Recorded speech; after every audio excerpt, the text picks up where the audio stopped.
Salama daholo andandrero resana amintsika ireto tsara fantatra manaraka ireto. Fifidianana Enivato manohana ny kandida PNJ ireo mpikambana avy ao anatin'ny antoko-timo. Tahina Razafinjoelina mifampiankina ny mpilalao sy ny mpijery ary ny kianja. Any Antsohindray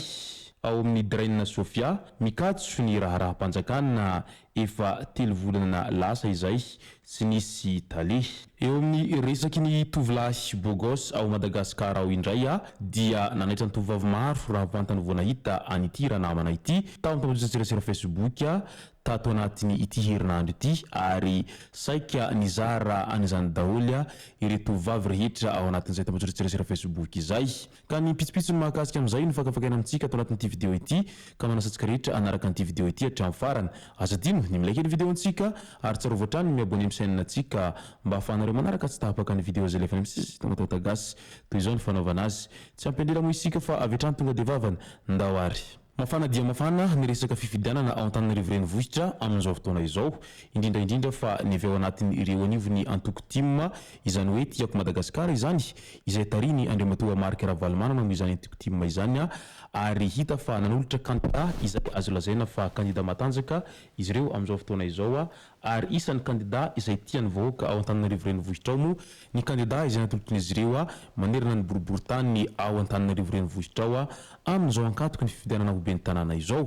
Ka ny teny Vato dia mahakasika an'izay resaka fifidianana zay hatrany manohana ny kandida PNJ ireo mpikambana avy ao anatin'ny antoko-timo izay. Tsy manaiky teny midina, tsy hampandroso tanàna izahay fa izay olona mahavita azy sy efa nahavita no mety aminay hoy ireo izay mpikambana ao anatin'ny timo izay teny Vato teny raha nivory ny asabotsy lasa teo iny. Betsaka ho izy ireo fotodrafitrasa izay natsangany ben'ny tanàna PNJ tao anatin'ny 7 taona ary tena misy fiantraikany mivantana amin'ny fiainan'ny mponina kokoa rariny loatra raha tohizana izany asa rehetra izany hoy izy ireo hatrany. Midika izany fa tena mahoraka dia mahoraka izay fanohanan'ny antoko-timo an'izay kandida PNJ izay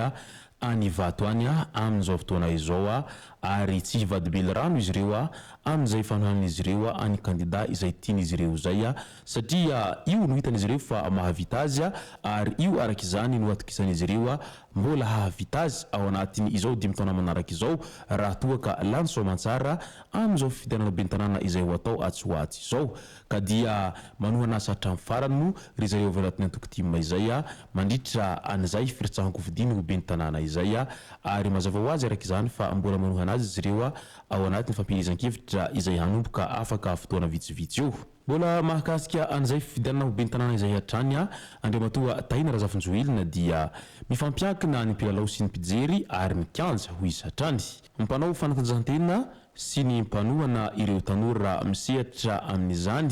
i Tahina Razafinjoelina ka naneho ny heviny mahakasika ny Barea izay nahitana faharesena tamin'ity herinandro ity ary tena nampaleliny be sy ny maro mo raha vantany vao nahita an'izay faharesena izay nahazo any Barea de Madagasikara izay tamin'ny lalao izay fifanitsanana hiakarana amin'ny fiadina ny kanina 2024 ho avy izao. Hoy indrindra ny teniny ny tena olan'ny Barea dia izy tsy afaka milalao eto an-toerany. Tsy misy mpanohana izay fantatsika fa mpilalao faharoa ambin'ny folo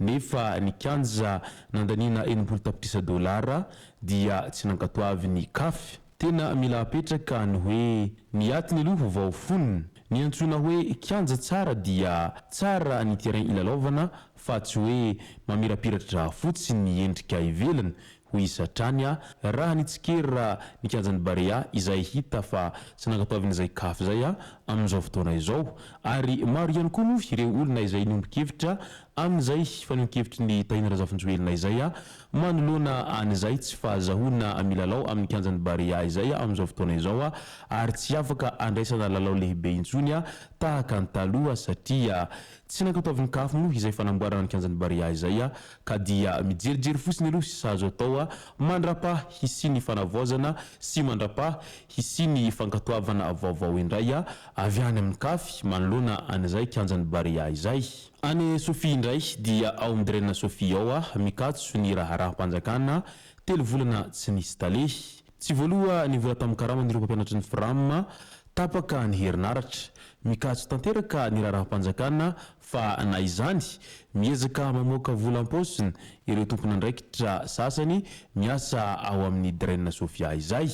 Efa ho 3 volana izay no tsy nisy mpitantana ity sampandraha raharaham-panjakana ity koa manaikitra ny manam-pahefana ao amin'ny ministeran'ny fanabeazam-pirenena mba hijerenkaiky ny momba n'izany. Fa raha izao no mitohy dia ahina hisy fiantraikany amin'ny hoavin'ny mpianatra indray izao fikatsoana 3 volana tsy misy talehibe izao ao anatiny izay direnina Sofia izay ka izay nanaovan'izy ireo antsoavo manoloana ny fitadiavam-baholana amin'izay rehetra izay.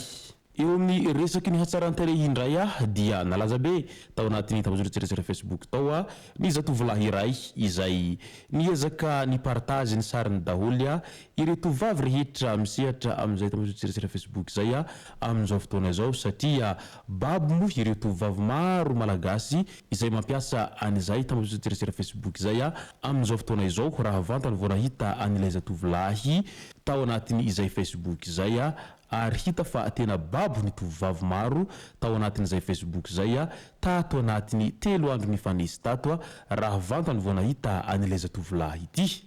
Ka ny fantanina mipetraka raha dia ahoana ny fahitanareo azy ho anareo tovavy izay mahita an'ity tovolahy ity. Tena babo sy tia an'ity tovolahy ity ve nareo sa izao ilay hoe tena bogosy amin'ireo tovavy izay mitsiriritra an'ity zatovolahy ity amin'izao fotoana izao. Io ny fantanina mipetraka amin'ireo tovavy izay mpanaraka ny tambazotra sosialy ao amin'ny Facebook ao amin'izao ankehitriny izao. Eny amin'izao fotoana izao mantsy rehefa misy ny zavatra anankiray izay malaza ao tambazotra sosialy Facebook ao dia iny fa miroboka daholo ny rehetra manao partage an'izay zavatra malaza izay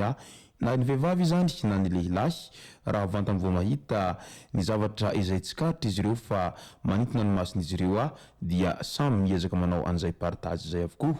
Ny commentaire sy ny tariny etsy andaniny moa efa tsy nenina intsony amin'izay fahitan'izy ireo ny hatsarambika ny na ny zatovolahy zany na ny zatovavy izay ao amin'izay Facebook izay amin'izao ankehitriny izao ka lasa fialamboliny be sy ny maro no manao an'izany resaka izany ao amin'izay Facebook izay. Izay sy zay moa no masaka azonareo tao anatin'ity vidéo ity tomboko lasy tomboko vavy misaotra antsika rehetra manaraka an'ity vidéo ity hatramin'ny farany. Aza adino ny milaiky ny vidéo antsika ary tsarovatra hatrany miabone amin'ny chaîne antsika mba ahafahanareo manaraka tsy tapaka ny vidéo zay rehefa misy tao atagasy tomboko lasy tomboko vavy mankasitraka dia mirary soa.